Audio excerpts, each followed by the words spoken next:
Outlet Liquor is your place to buy a case. Stock up and save when you shop the lowest prices available every day at Outlet Liquor. You never have to wait for a sale. The more you buy, the more you save. Only at Outlet Liquor. What's your outlet?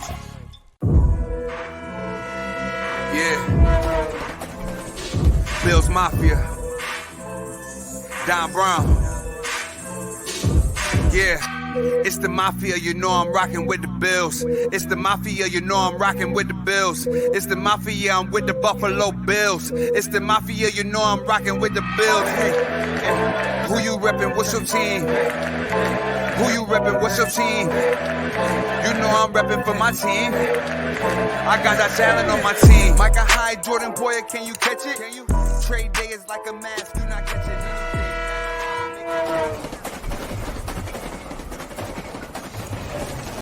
Folks, it's the Mafia. We're rocking with the Bills. Welcome into a new episode of the Crowd Assist podcast. Shout out Don Brown, as always, letting us use that amazing track for the intro. Yeah, it just really bumps up the quality of this show. So thank you to him. Thank you to everyone for tuning in. Wake here, Kevin Masseri, Meerkat. Got a really fun show for you guys today. We're going to recap the Bills draft like we should. We're kind of obligated to do that. And then we're going to have a little fun. We're going to draft. Draft season never ends here at Trademark Sports. We're going to draft the regular season matchups for the Buffalo Bills. Now, we know that the schedule isn't out. It actually gets released next week, Wednesday, but let's have a little fun with it. We're going to pick our favorite matchups, whether it's by the destination, whether it's by the opponent.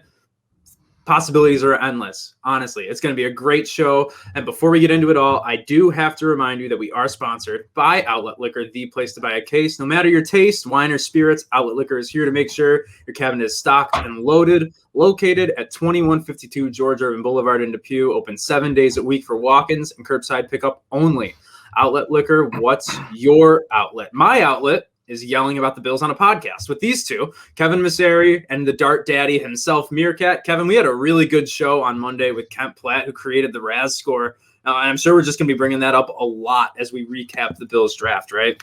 Yeah, I mean, lots of good data there. I mean, a lot of good things to like. I think a lot of good things to like late in the drafts. Like, obviously, there's some tiebreakers and other film and things you can watch in top 90 picks. But as you get later and later and later, the margin's so thin that, Raz score is very, interesting to use. And the history is there that, maybe if all things are equal, you should maybe draft based on that score because athletically they have a better chance to convert. So lots of interesting things. Go check out that podcast if you haven't already. Really good time.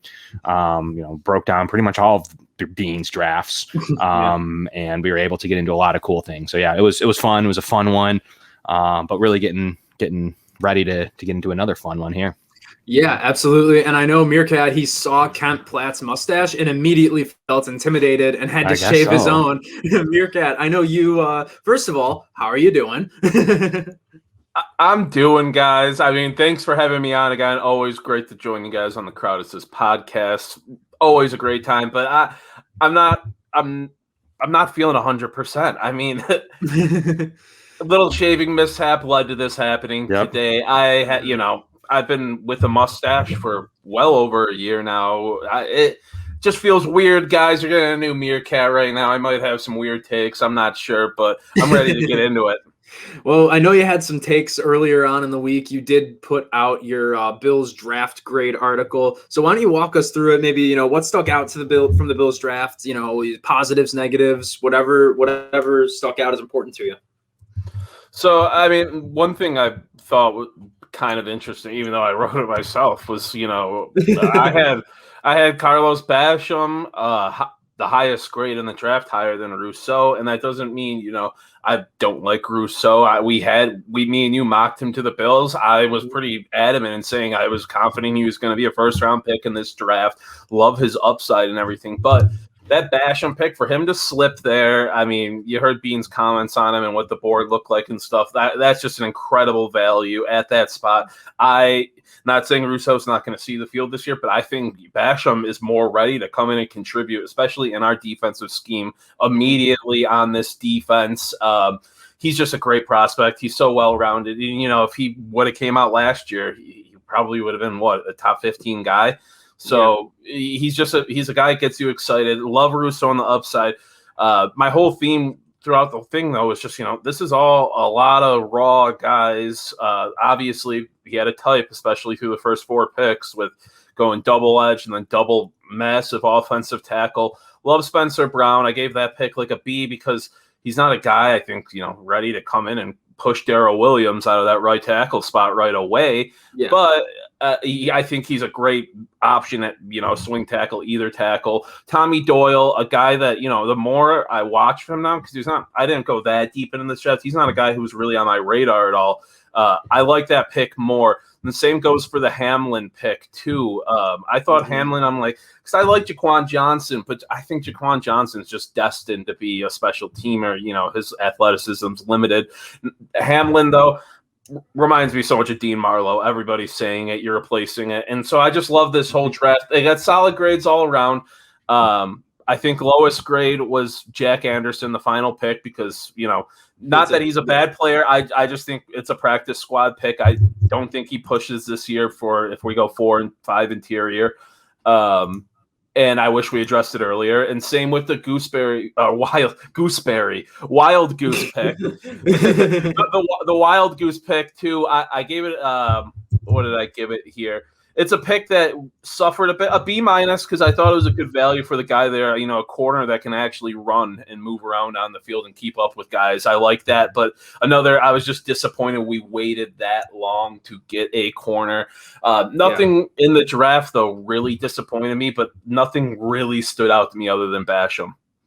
I'd say, with the wild goose, I do wish that we did dress corner earlier, because I think all the boundary corners specifically, which is what we need a CB2 that can start opposite Treyway, whereas Rashad Wild Goose is more of a slot cornerback and just what he's good at. So he might be a good Taron Johnson replacement eventually. But as far as fixing the CB2 spot immediately this year, they didn't do a lot in the draft to do that. So Kevin, I know, a couple days after the draft ended, you put out a Twitter poll basically asking whether it was cornerback or tight end that people would rather them add one in free agency before the season starts.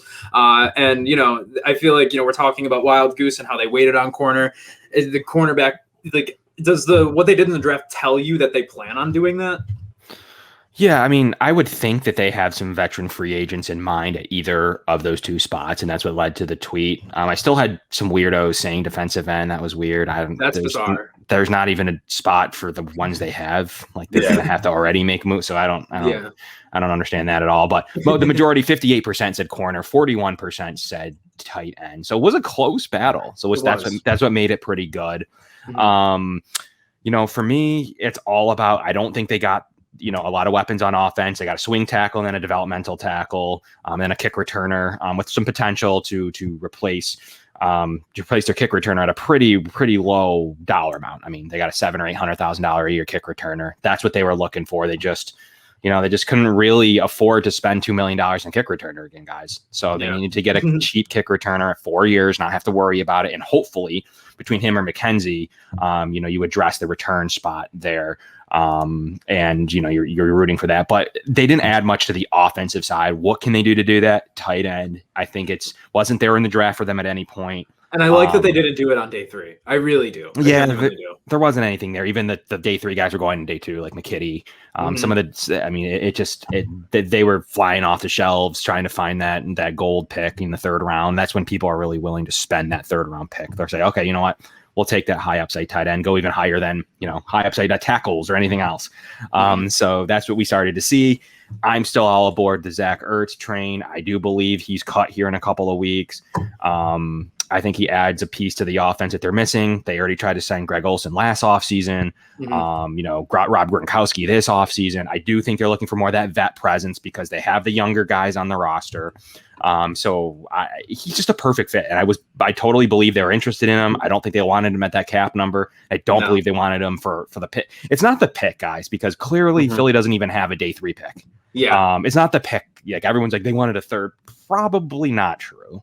That's Twitter rumblings. That's what that is. That's not why the deal didn't get. The deal getting done is either someone couldn't work out a number with Ertz, he was being picky on his destination, a combo of the both, and the team was like, we have $5 million allocated for Ertz. I can't make 8 work. Like, there's just no way I can make that work. So it wasn't. I don't think it was the compensation, because especially when someone gets cut for it, we'll see if he ends up fetching another day 3 pick late this year or late next year. To me, it's Zach Ertz. I'm interested in Hayden Hurst. I'm interested in a couple of tight ends that are out there that could see the market. Evan Ingram. I don't know. There's some good names out there. I think it would be nice to add a dynamic tight end to the puzzle. Trading for one of those guys, they're still on the remaining ends of their first round pick deals. Like Ingram's affordable still. Hurst is affordable still. Ertz, you get him at a 1 year, $4 or $5 million deal, guys. That's what I'm looking for right now. We already lost Hayward, was already signed at the cornerback market. Yep. Over the Raiders, Yep. And you're really looking at Sean Nelson. You're really looking at Richard Sherman. Just, if there's another corner name out there that you guys like, I'm all game for it. But they love Levi Wallace. I don't. They do. And Dane. They love Dane. And Dane. Yeah. They prove it. They prove it. And I like mentioning Dane, going back to the draft a little bit. Like, that's kind of why I love the Damar Hamlin pick so much. Like, it seemed like every pick after Rousseau, people were saying were a value. Like, and it's not saying Rousseau wasn't a value. It's just he had probably the widest range of outcomes where people were most passionate about him going. And also, he's one of the bigger projects they brought on too. But as far as Damar Hamlin goes, he has a lot of elements to Jordan Poyer to him, like an extremely physical safety who tackles really, really well. He's a really good run-stopping safety. And if you look at what the Pitt secondary was able to accomplish with him and Dane Jackson there, like they had a top 20 defense in NCAA in their final year together. And I don't think that's a coincidence. They only allowed 204 pass yards a game, only 17 touchdowns in 13 games, and they had 9 interceptions within the unit. Not with just those 2 within the unit, but still, they were the biggest parts of that unit, being the upperclassmen, being the people who were leading the charge there. Especially with, we don't know what's going on with Poyer and Hyde long term, because they are getting older. We do need to come to terms with the fact that we have to replace them eventually. I think Damar Hamlin, will he be a Jordan Poyer exactly? No, but he's definitely a solid safety who, with someone who he already has chemistry with in Dane Jackson, they already have a proven track record of like leading a good secondary. Are you together. Team tight end? Are you team corner then? No, I'm still team here, because I don't think the Hamlin Jackson combo doesn't pay off this year. No. Not at all. So.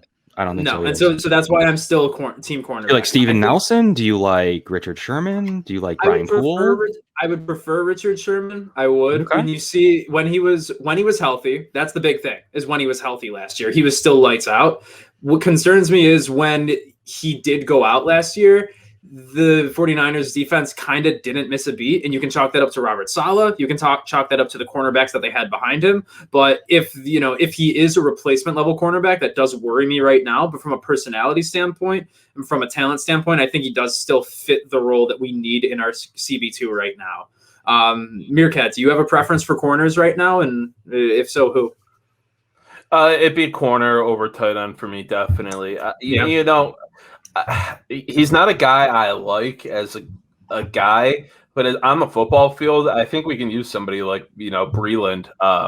He's nasty. Yeah, okay. He adds a bit of nastiness there, a bit of swagger, kind of like what Josh Norman did. I like Steven Nelson. Sherman too makes a ton of sense. I mean, having a football mind like Sherman in that secondary.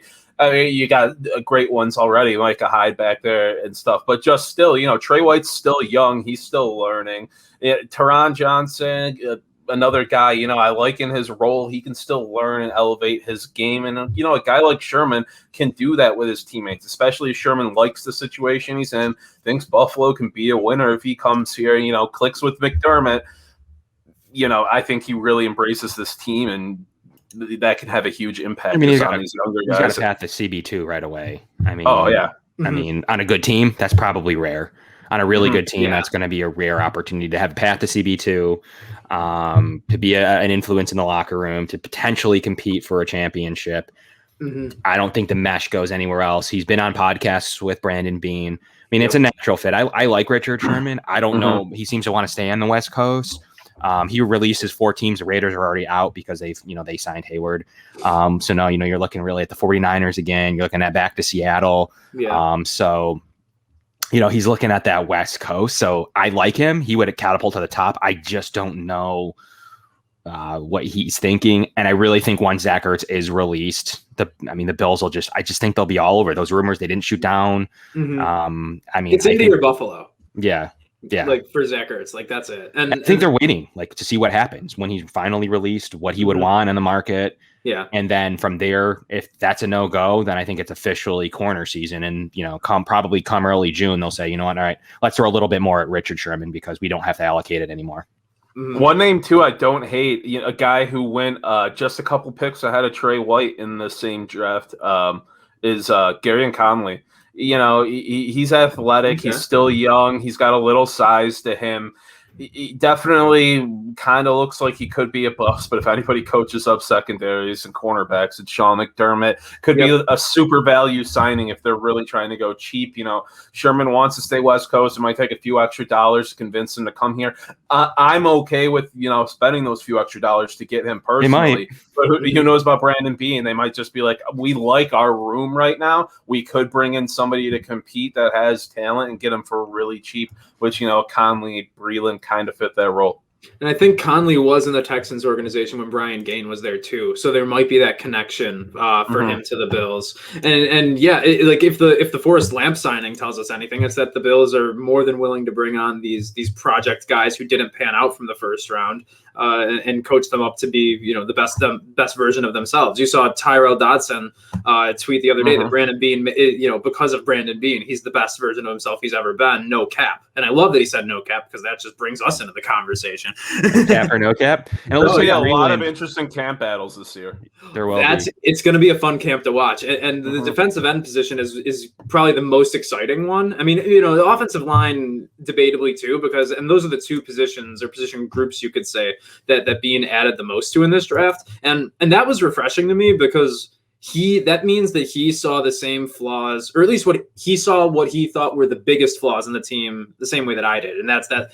And I don't think it's a secret. And I don't think this is really to toot my horn because they were obvious. They couldn't run the ball. They couldn't stop the run. And they had a good pass rush win rate, but they couldn't get to the quarterback after winning in those pass rush situations. So they knew they had to get to the quarterback more. And basically by investing so many picks in the offensive defensive line, I'm just happy that I didn't think I was crazy when I was thinking I don't know if we need a running back. Let's fix the offensive line. I don't know if we need to overhaul the defense. No one thinks we do. We just have to fix up the defensive line. It was nice that Brandon Beane took the same approach that I would have, which never has happened in a draft for me. Yeah, it's interesting because you don't actually know where they sat on running back. Because I was only team 2 running backs. I wasn't team anybody else. I was always team, but what do they do if one of those two is on the board? Exactly. The quote he released a couple of days later didn't come across properly for what he actually said. He said we didn't have a position to take the guy. We were looking at it more at a receiver standpoint. They could add, more to both sides. We don't know. I'm still going to sit here and tell you if Travis Etienne fell. Especially knowing the value, knowing they were milking the clock. Anyone can say at the 30th overall pick at 11:30 p.m. at night, they weren't doing it for ratings anymore. Time was up. Those picks were moving at that point. Those picks were moving at that time. Everyone's like they were doing it for time and the drama, the drama of Greg Russo. Move it the second round then. There's no drama there. They were working the clock. They were moving down. They wanted Rousseau. They thought they could probably get him 7 or 8 picks later. However, I do believe that if Newsome was on the board as a cornerback, I think they could have entertained corner. I think just like a running back, I really think that they were thinking Jacksonville doesn't go running back. I really think they were thinking there's a chance at Etienne. We'll never know, but they're not going to sit up there and be like, we got Rousseau, but we were really hoping for Etienne and I didn't trade up for him. What is he going to say? He can't say he wanted, he's basically shooting down. I don't need another running back like Devin Singletary. That's what he was shooting at. He was basically saying, I don't just need a running back. No, I don't. He was basically saying, unless it was one of those 2 guys that were on the board when we pick, we didn't need a running back. I was always in the camp of you need a dynamic running back, not a guy. Not we don't Carter. need more bodies. Right. You don't need Michael Carter, to come in and compete with the same type of back.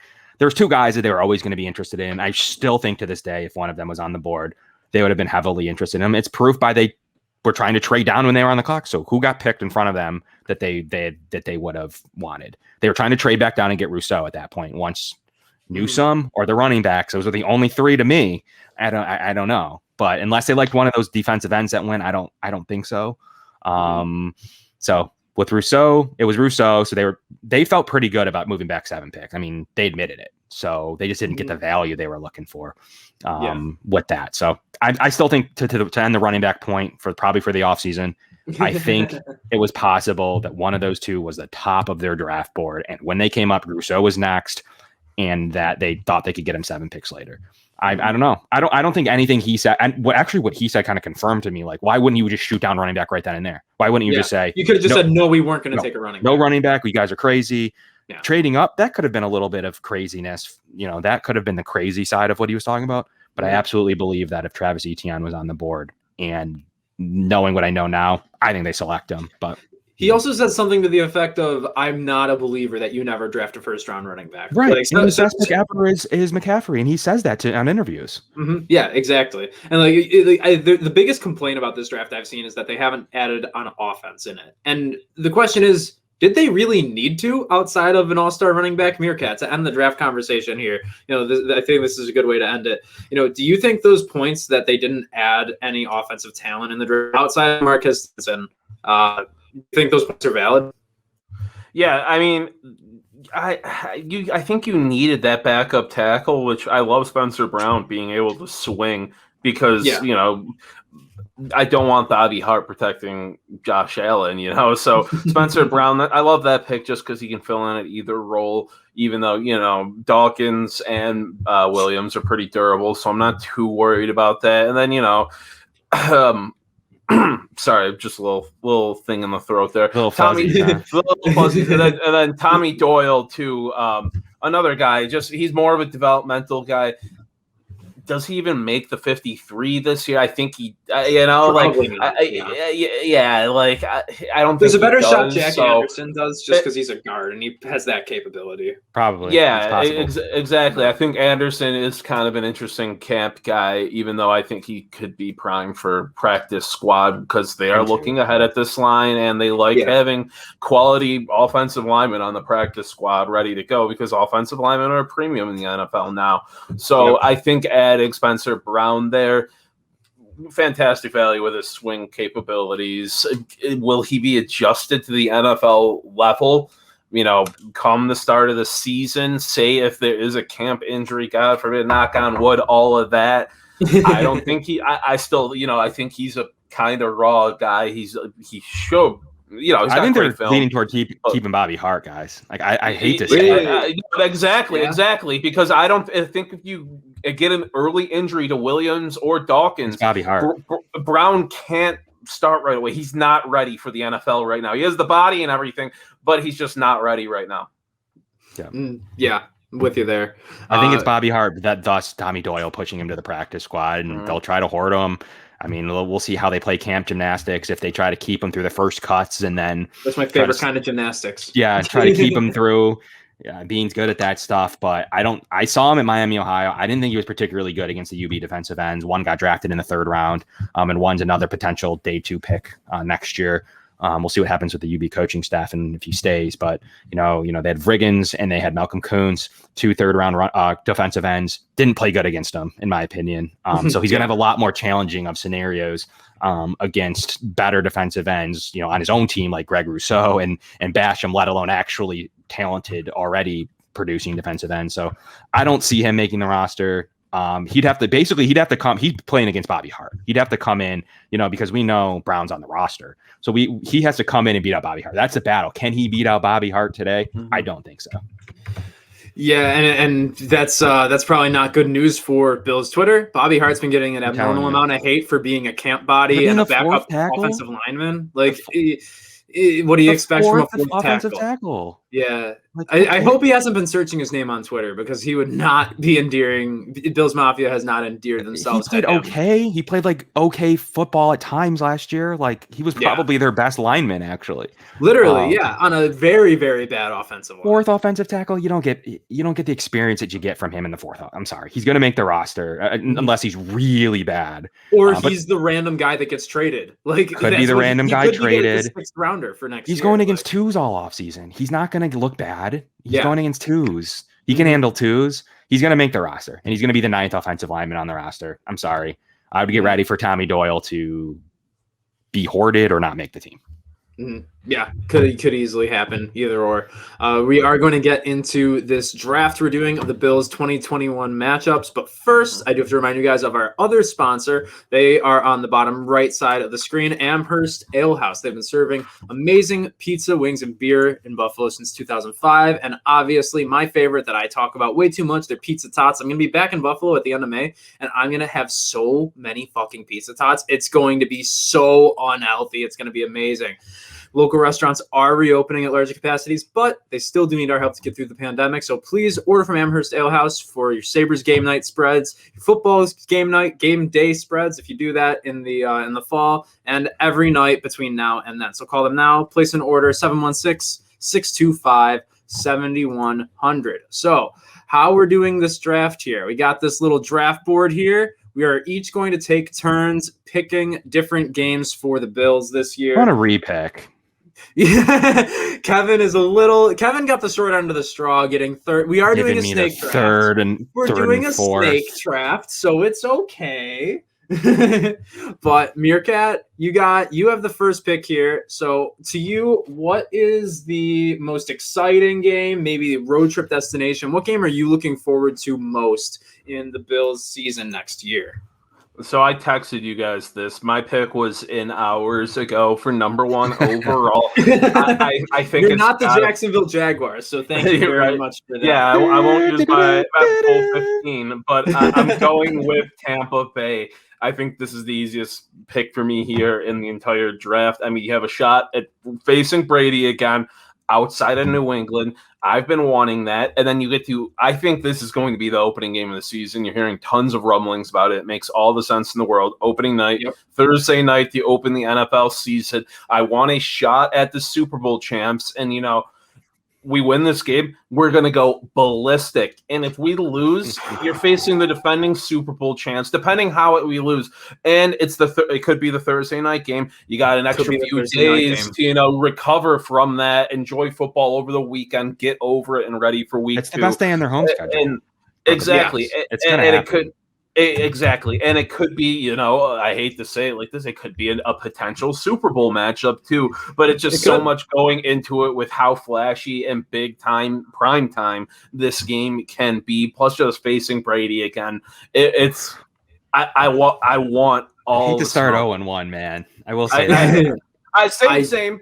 But, those extra few days are definitely good because then you got Friday, you got Saturday, you're still but then you enjoy the actual week 1 of the season all Sunday, kind of get your mind off of it. And then, you had those few extra days. You can start going right Monday thinking about week 2. At least it's not they won't lose on a fumbled kick return like they did. Yeah, as long as it's not something disgusting. Like McKelvin did against the Patriots, against Brady. Yep. Oh my God! Yeah, I will say I would get sick of the Bills versus Brady storyline very quickly, but it'll be a great game. That would be a fantastic. It would never happen just because we know how it would go, but that would be a fantastic Thanksgiving Day game too. Any major spotlight, that game absolutely belongs in. Yep. And what I'm going to go with for my first pick, and it's probably, I feel like it's the easy 1B answer. So Kevin, it's like the McDavid Eichel draft, and Kevin got the third pick. I'm going to go with the away game at Kansas City. I mean, I feel like that's got to be a rematch of the AFC Championship game. That would be also a fantastic game to open the season with for the Bills. A Sunday night, Monday nighter, maybe the Monday night doubleheader. That could be the first game, or maybe would that be I don't know if it would be the first because of how the time difference and everything. interesting. But regardless, like, I want a shot at not letting Travis Kelce tear us up. I want a shot at actually finishing sacks on Patrick Mahomes, and I want Josh Allen to actually have a shot at going toe to toe with him. So that Kansas City matchup, even though it's an away game, it's easily the second most exciting game this year for the Bills. Kevin, what's your first pick going to be in the Bills' schedule? Probably, now that those two are gone, there's probably 4 that are above the rest. I'll take 2 of them here. I'm not picking the New England games. I don't want them. Mm-hmm. You guys can have them on your board. I'm not interested in them. I don't think they're good still. I still think they're 500. So I'm staying away from the New England games.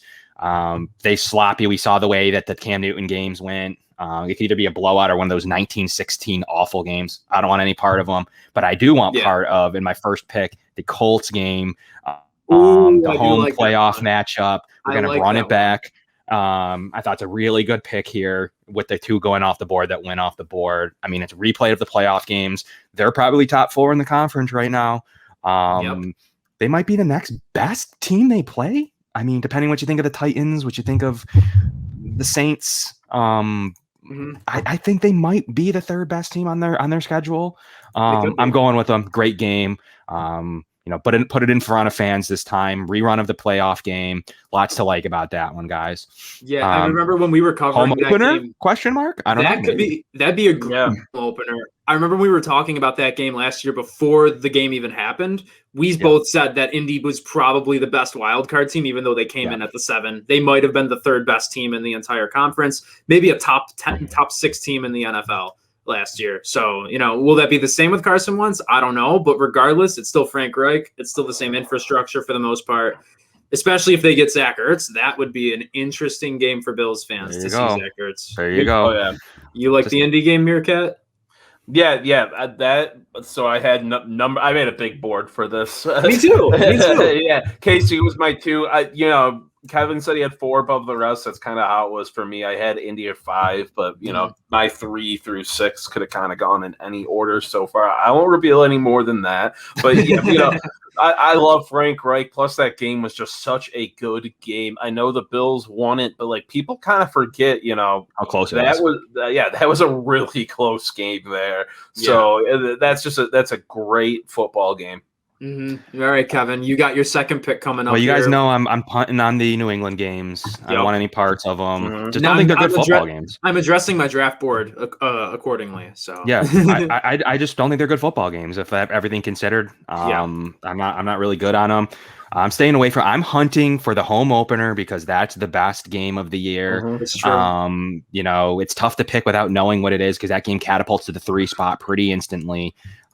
So with Indy off the board, guys, I'm gonna take a wild card here and take the Steelers game. I thought that's what you were gonna do. Yeah, okay. I think it's a home opener potential.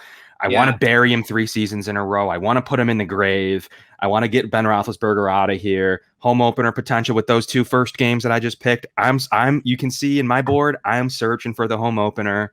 I'm looking for those 2 games. I'm staying away from the division. I mean, those games always exist. Sometimes they can be boring.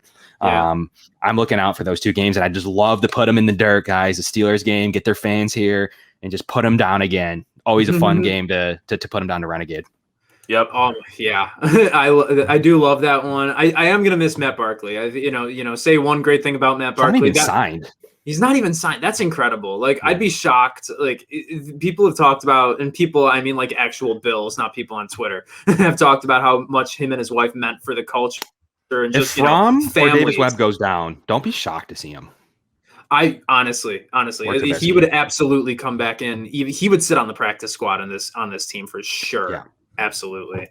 The next pick for me, it's kind of an easy one. And this could be the home opener too. And it is in division.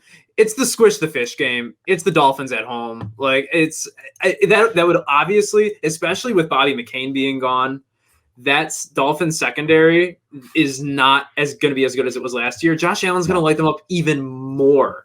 And, they drafted Jalen Waddle. So, that could be good. Jalen Phillips is an edge rusher that, Meerkat and I don't know how Kevin felt. I wasn't so great on him, honestly. Dolphins fans are like, oh, Jalen Phillips is the next Bruce Smith or some. I don't fucking know. Like, no, I don't think he Brian will Cox. be. Yeah, that's Brian Cox. But I do love that game. It's gonna be. I think it has the potential to be high scoring. If that's the home opener, see what Tua has in his first game of the season. That would set the tone for his sophomore year, where Dolphins fans are hoping he's going to take a step forward. Also, we would have the Dolphins talk guys on, and we love talking to those guys, Big E and Tom and Mike, everybody over there. So that would be my second pick, is the Dolphins home game. So Meerkat, what's your some glaring openings for Meerkat with those off the board? Yeah, no, this is going to be. I go back to back now, right? You do go back to back. Yep, we're snaking it. So do the first one, and then I'll pull up the draft board. I feel like this Brandon being on draft night when Basham fell though in the second round, because you guys just went for my board. You went 5, 6, 7. You left me with my 2 or my 3 and my 4 pick here. Wow. It's got to be the Saints and the Patriots. Close. Okay. 3. My 3 pick, because destination plays into this. It does. Is the Titans game. Oh, that's a good one. No, that's we want revenge. I hate the Titans. I despise them. Oh, but Tennessee is a Bills mafia. Yeah. But you know, Nashville is a Bills mafia type of city. We've taken it over. And then, you know, last year we had the 4-0 start, go into that Titans game, get smacked around, or like that game pissed me off. I still hate the Music City Miracle. I think we are in a much, much better position this year than the Titans. You know, so I love the revenge factor in that game. Destination plays a huge thing into it. There's history there. I think, you know, that's just a game I really want to see us. And, you know, we're saying destination plays into this. Nashville is a Bills Mafia city.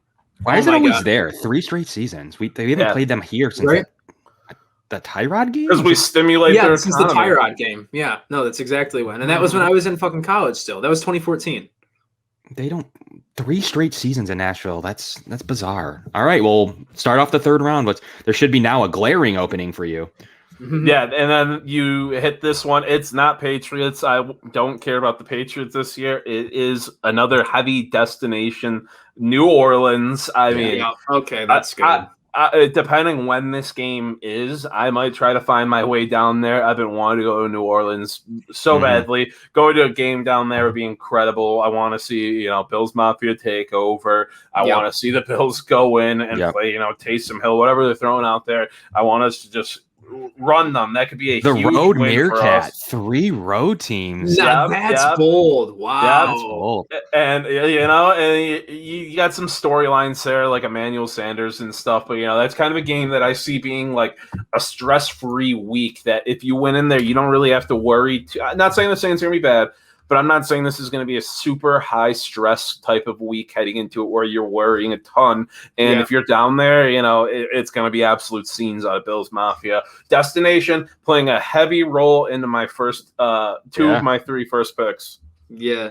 No, Bills Mafia is going to take over Bourbon Street in New Orleans. I've been there. It's a beautiful city. What took me, I actually have that game at 11 on my big board. And I just think it's going to be an ugly game. I don't think that's going to give the Bills much trouble whatsoever. I feel like they're going to win like 24-10. And it's going to be a game that, like, you know, I'm happy I came for the trip. I'm happy I came for the ride. But like to sit here at the Mercedes-Benz Superdome, I don't think it's going to be. I had it 8th. So Meerkat took it 7th. So it's right there. I mean, I had it 8th on my board because I didn't factor the destination and I don't think they're very good. So exactly. But if you factor in the destination, like, it probably gets a team or 2 bump. I'm excited about the one that I have fallen to me right now, and for a few reasons. There are so many storylines that will go into this. 1, a former Bills player coming back to Buffalo. 2, a UB player coming back to Buffalo. And 3, Sean McDermott reuniting with his good friend Ron Rivera. It's the Washington football team home game. I really, really like that game. Washington could be a really sneaky good team this year. And that game against them and the Bills, I think that could be a good Thursday night football game.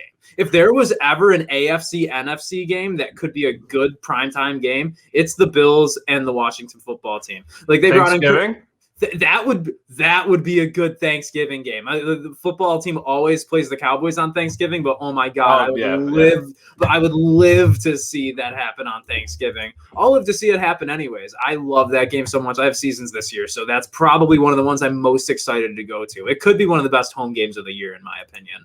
Where are you sitting? We actually got something in the 100 levels, and I'm shocked that we ended up doing that. So I can't remember exactly where it is, but I'll let you know the section after I text my buddy. Okay, fair enough. All right, up for 2. The board's thinning quickly here, guys. It is. Once again, I'm in a spot where there's a couple of groups together. You know my strategy. I'm punting the New England games. You guys can get them at value later on if you want. I'm searching for some good football games in these picks. Yeah, I'm going road Miami. I think it'll be a takeover. Road Miami. Yeah, I think if I go to a game, that's where I'd be. Bill, so to Meerkat's point, I think I'm getting good value here on a road Miami game with the weather, the possibility of a good football game.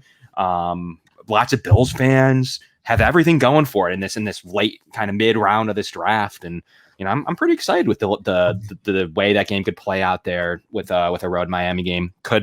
Could be ranked, was fairly high ranked on my board. So that was a big faller for me. I like that road Miami game a lot. Mm-hmm. The next pick is kind of, it's kind of up for the, what you think of what. Not going to New England or the Jets, so you guys can fight over them here during your picks. Houston's terrible. No, I want no part of Houston. Yeah. I'm going to probably get him at the end of this draft. I kind of feel it. I don't want Jacksonville really, even with the Lawrence storyline. Jacksonville's not really a destination. No, it's not. It was in the playoffs because it was our first playoff appearance, but that's it. You guys can fight over all those. But I'm going to kind of go out and pick the Panthers game with all the storylines at home. I like that one. I think it's a good pick there in this late in the draft. They could be good. They could be good. McCaffrey's there and healthy. The storylines, guys. Darnold's first shot against the Bills, not on the Jets. That's right. Yeah. What am I searching for? The home opener. It's got it's got the makings of the home opener late in the start of the 4th round. Great value pick in my opinion. The only thing I could lose in this if it's late in the season, the Panthers suck. But the value that could be early in the season, the talent that Carolina could have, and all the storylines, guys. Lots to like about that game.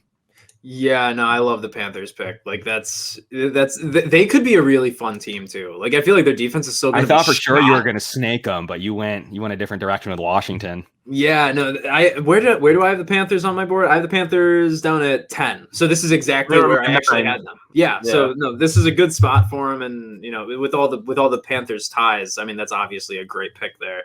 For the next one, I'm having trouble nailing it down, but I think thinning out. It's thinning out, and there's division value. The only division team taken so far is Miami, and so I mean I think I'd be remiss not to go with the Patriots home game.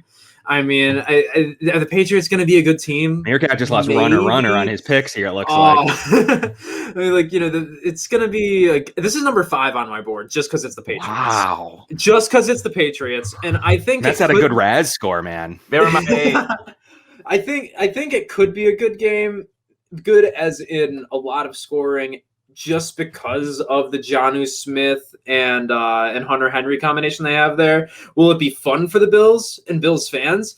Maybe not, because we don't know if we can actually cover one tight end, let alone 2 tight ends really well. But it's the Patriots home game. It's going to be an incredible atmosphere, and that could also be the home opener or home game at the end of the season. That could go either way, and it's probably a primetime game. That's for certain. Any chance I get to beat up on Bill Belichick and potentially primetime? Oh my God, I'm gonna look for that. Meerkat, you got 2 picks to end the round here. Let's start with your first one. Who are you gonna pick to end round 4?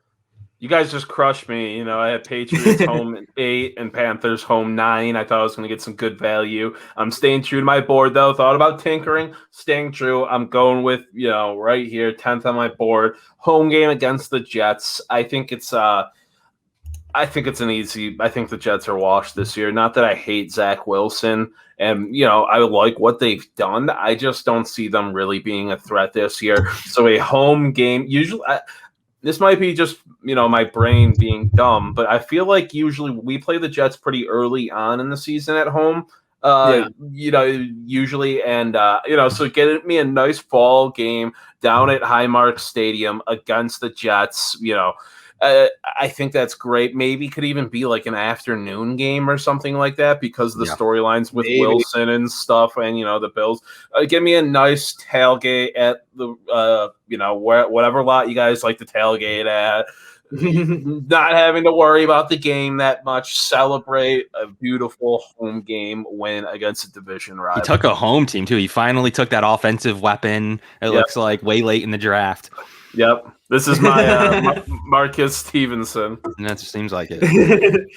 All right. And who is then? Does that mean you're going more of a DeMar Hamlin with your last pick here? Maybe is this a Jack Anderson type of team to end your draft? This one's a little weird, but I love the value here. It is 12th or 11th on my board.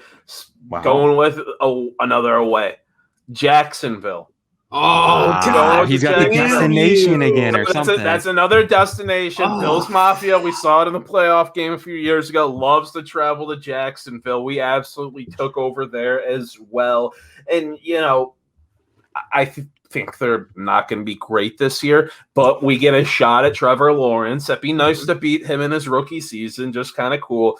You get to see Etienne, let's see what could have been. Hopefully just shut him down. Hope maybe we just shut him down and feel better about it. But, destination, a few little storylines there. Plus, I think it's a good win.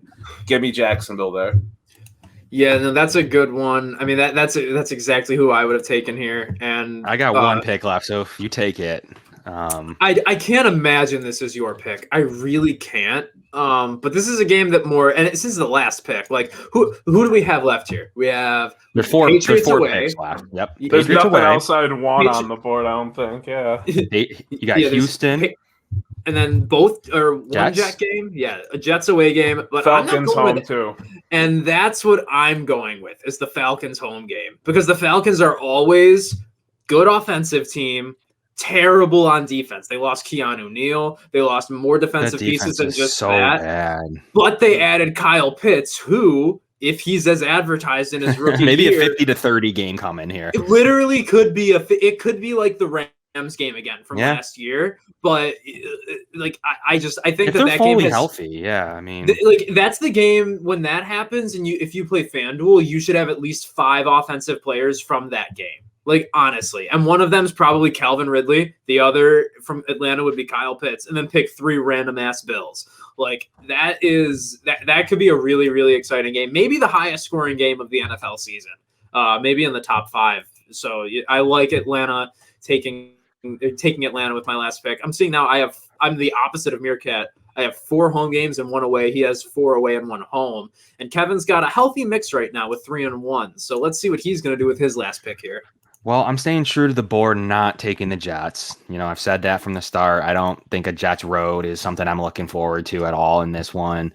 So that one's probably going to squalor away on its own. The road's completely booked up, though, I think, right? I think, don't we have all the other road games picked? There is away Patriots, home Texans, home Texans, and away Jets. Yeah. It's a bad board, guys. It's not a good board. It's not a good one. No. You guys took my last 2 runner on me. Obviously, it's pretty obvious. So no one's touching Houston. That game could be 40-10. Even though it's home, some potential there to like it because it's home. Nothing else. Yeah, maybe we'll see Mitch Trubisky in that game. That's the game Mitch Trubisky's going to throw his first touchdown pass. Could be. I don't want the Jets. I'm not nowhere near that. I got to go Patriots away. I don't love the pick. But I just think they're the best of the 3. Love to beat them there. Maybe it has some division ramifications. Maybe they put it on primetime, guys. Maybe I'll take a primetime road game where Bills fans will travel to. So I'll gobble it up here. I'm fine with it in the 5th. Nothing I'm looking forward to, but definitely over those other 2. Like there's no I don't want to touch the Jets road game. That's nothing good about that. There's nothing good about that game. I mean, leave it undrafted. Yeah, I mean, I'm uploading the final board, and here it is, and it looks like. I mean, I think Meerkat won this easily. I feel like that's part of getting the first home. pick. You got the 1 and then the 5 and the 6. Yeah, that's it's nice. Mm-hmm. And but if we put out a poll on this or something, people might not factor in destination kind of as much as I am. And if that Tampa game isn't the Thursday night, it's still an incredible game. It might have still been my number one, maybe. But it would have been the potential for that Thursday night, really solidified it there. And, last two, I like getting Jacksonville that late. That was a bit exciting for me. Yeah. Mm-hmm. Yeah, I love just the Bills' schedule is a really I like the Jacksonville away probably over the Jets home for him. So so yeah, I can definitely maybe a bit of a reach there on the home Jets game from Meerkat. That's a little that's bit. Not much you like to see from the analysts. I probably take home Atlanta over it. See, I had Atlanta bottom of my big board. Really? Over Houston? I wrote some little notes. I just said defense so bad, easy win. Who guards Kyle Pitts? That might suck. And that's why I picked it. And that's what I wrote because I don't want to deal with. Interesting. I don't want to deal with another just a post-game week of people tweeting about Tremaine Edmonds and Matt Milano being unable to cover tight ends. I'm not dealing with that this season. Texans were one. It's just like I thought I liked Deshaun Watson. But now I could care less about that team. Patriots, I wrote just Foxborough is a void of happiness. Every time I think of an away game Patriots, I just imagine like a rainy afternoon, overcast, and Randy Moss catching 4 touchdowns. And the Jets away, it's just New Jersey. I wrote New Jersey is gross. Meadowlands sucks. Jets fans are assholes. I live on Long Island. I live with Jets fans. They are assholes. Sorry, future in-laws, but it's the facts. Jets fans are assholes. Yeah. New Jersey is gross. I have to drive through it every time I'm home from Long Island. I forgot the third point, but I'll just say that it was probably the Jets suck, and I agree. Right? Does that sum it up? Pretty much, yeah. Love to hear it. Undrafted went the Jets. We went undrafted on the Jets, and we went undrafted on the Texans. Where were those on your boards? Those were bottom 2 for me. They're 16 and 17, respectively. Okay. I had Jets home or Jets away last, and Texans home 16th, just because I could probably beat them 1-9. Texans home 15. Jets away 16, Falcons home 17. Oh yeah, you had Falcons 17. That's right. Yeah, I had Falcons up at 8. That's such a diss on my Falcons. Oh my god! I really factored in the not wanting to deal with that just bullshit. You put a little bit of the social media in your rankings. Yeah, I put everything into my rankings. Everything went into my rankings. Like I placed myself in that game week for every game with like different outcomes. The way Meerkat played this draft, he set the standard for how other teams will draft in the future in similar things such as this, and I just think that's spectacular. I'm searching for that home opener, good game, first of the year. No one's been here. I like that. I'm trying to hunt for it. I'm looking for a unicorn, guys. I'm looking for that unicorn. We might have to post a revote on this after the schedule. I think you do. You can't vote on it today. You can't vote on it today. Or wait. And that's what we're going to do. We're going to vote. I'm going to post it for a vote for tomorrow. And then next week after the schedule release, we'll do it again. And we'll see some of these games get a huge boost based on their combine performances, based on their official scores and how they look in camp. Those their games, pro days. The pro days are important. Are they feeding us fake times? Who the hell knows? If someone hits on 5 primetime games, their schedule goes from 3rd to 1st real quickly. Oh my god, yeah, absolutely. This has been a fantastic show so far, and we're going to keep it going. We're going to end the show with a little bit of cap or no cap, our favorite game here on the Crowd Assist podcast. Basically, how it works is I have 3 scenarios here, and we're all going to give about 30-second responses for them. And it's basically if you say no cap. If you think it's wrong, you say cap. Very, very simple. So the first one, cap or no cap, Meerkat, we'll start with you. Someone not named Trevor Lawrence will win Rookie of the Year. Cap or no cap? I think he's got the offense built around him and everything. So it's cap if I say it's not. Right? No, so it's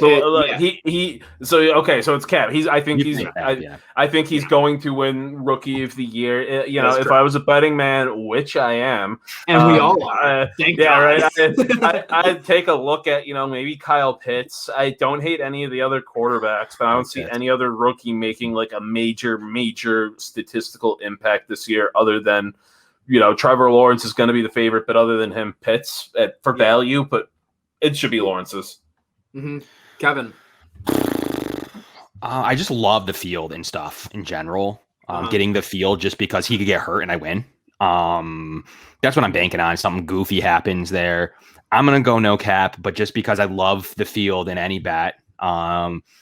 And I love Pitts a lot. I like the other quarterbacks. You never really know which one could do something. Mm-hmm. Who knows? Could be, hopefully not. I mean, it could even be like, Fields. Like, we don't know. I'm taking the field, but I don't feel great about it. But I do think that if one little thing happens to Lawrence, like just a wrist injury that he's out for 8 weeks, something like that. Yeah. So I'm taking.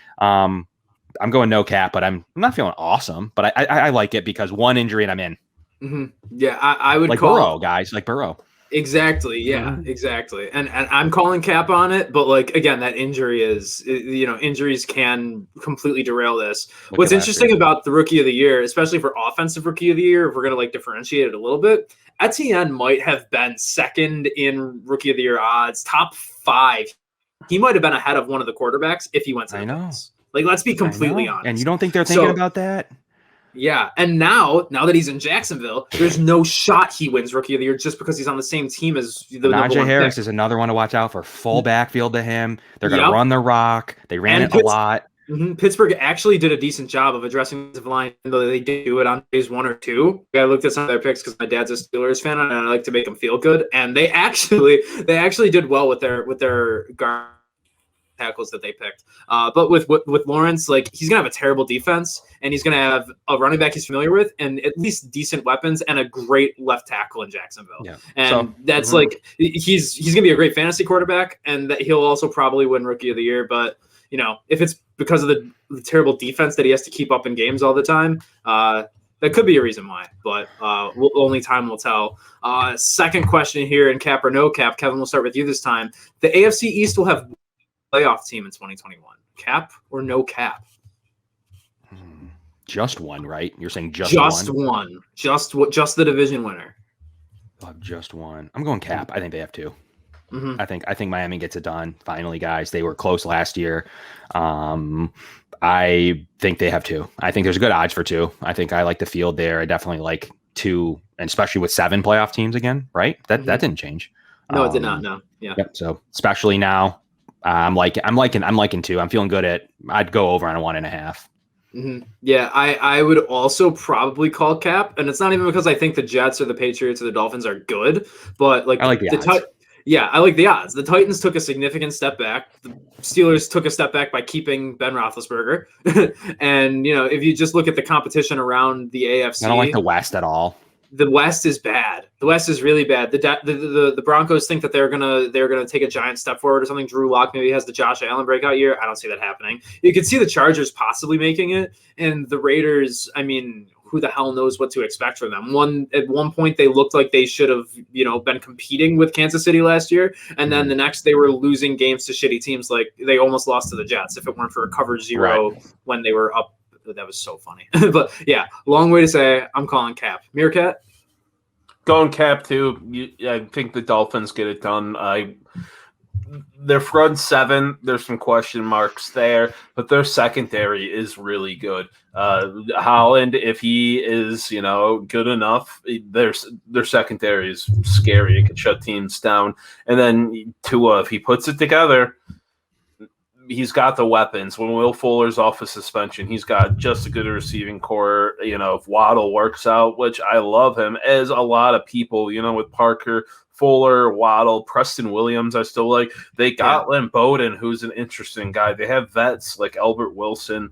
He's got the weapons. They just he needs to put all the pieces together. But I think Miami does, whether it be like, could they squeak in this year? Well, I was going to say 9 wins with the extra game. I thought you were going to say that, yeah. Yeah, I'll say 10-7.